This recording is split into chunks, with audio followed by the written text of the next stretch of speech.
Alhamdulillahi rabbil alamin. Salatu wassalamu ala sayyidil mursalin wa ala alihi wa ashabihi wa azwajihi wa ahli baitihi al-tayyibin al-tahirin. Amma ba'd. Inna amanu ittaqullaha wa kunu ma'as-sadiqin. Wa qala ayman ya ayyuhalladzina amanu ittaqullaha wabtaghu ilayhi al-wasila وجاهدوا في سبيله لعلكم تفلحون. صدق الله العظيم وصدق رسوله النبي الكريم ونحن على ذلك من الشاهدين والشاكرين والحمد لله رب العالمين. மனிதனுக்கும் மரியாதைக்கும் உரிய எங்கள் விஷய நாயகம் சையத் முஹம்மது ஆலிம் அவர்களே சபையில் நடிக்கின்ற சென்னை சூஃபி மன்றத்தின் நிர்வாகிகளே, ஆதிரியா ஏனைய பரிவாரங்களின் முரீதீன்களே, முஹீதீன்களே, சகோதரர்களே, தாய்மார்களே, அஸ்ஸலாமு அலைக்கும் வரஹ்மத்துல்லாஹி வபரகாத்துஹு.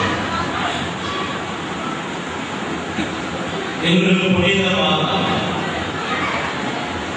அல்லாஹ்வுடைய மாதம் என்று ரசூலுல்லாஹி ஸல்லல்லாஹு அலைஹி வஸல்லம் அவர்களுடைய ரஜபின் முதல் நாளில் இப்பொழுது நாம் இருக்கின்றோம்.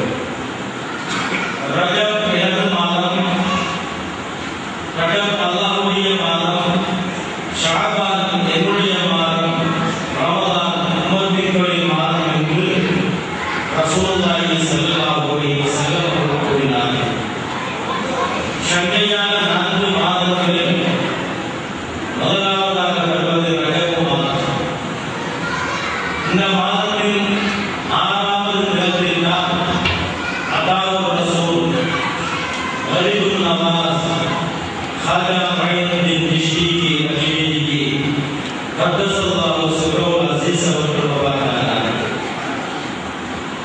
ஆத்மீயவாதிகளின் கருத்தின்படி உலகத்தின் 4 பகுதிகளுக்குமான குழுக்களின் தினமாகவும் இந்த ரஜப் மாதத்தின் 6வது நாள் அமைந்திருப்பதாக அதிகமான சூஃபியாக்களுடைய நூல்களை நாம் பார்க்கிறோம். எல்லாவற்றுக்கும் மேலாக நாயகம் திருமேனி முஹம்மது முஸ்தபா ஸல்லல்லாஹு அலைஹி வஸல்லம் அவர்கள் இந்த மாதத்தில் தான் அல்லாஹ்வை தரிசித்தார்கள், அல்லாஹ்வோடு பேசினார்கள், அல்லாஹ்விடமிருந்து தொழுகையை அன்பளிப்பாக இந்த உலகத்திற்கு கொண்டு வந்து கொடுத்தார்கள். இந்த மாதத்தில் இறுதியில் தான் சட்டமேதை இமாம் ஷாஃபி ரஹிமஹுல்லாஹ் அவர்கள் வஃபாத்தானார்கள். ஆக இந்த ரஜப் மாதம் பல்வேறு சிறப்புகளை பொதிந்திருக்கின்ற மாதமாக இருக்கின்ற காரணத்தினால் பல்வேறு காரணங்களினால் இது உயர்ந்த சிறப்பான மாதமாக அமைந்திருக்கிறது. ஒரு முஸ்லிமை பொறுத்தவரையில் ரபீஉல் அவ்வலின் 12வது நாள் தான் ஒரு சிறப்பான இரவாக கருதப்படுகிறது. ஆனால் ரசூலுல்லாஹி ஸல்லல்லாஹு அலைஹி வஸல்லம் அவர்களின் விஷயத்தில் ரஜப் மாதத்தில் 27வது தினமான மேராஜ் இரவு தான் சிறப்பான இரவாக கருதப்படுகிறது. காரணம், எந்த நபிமார்களுக்கும் கிடைக்காத உயர்ந்த பெரும் பாக்கியம் இந்த மாதத்தில் 27 ரசூலுல்லாஹி ஸல்லல்லாஹு அலைஹி வஸல்லம் அவர்களுக்கு கிடைத்தது. ஒரு அடியான் அல்லாஹ்வை சந்திப்பதும் அவன் தரிசனம் கொள்வதும் அவன் சமூகத்தில் தன்னை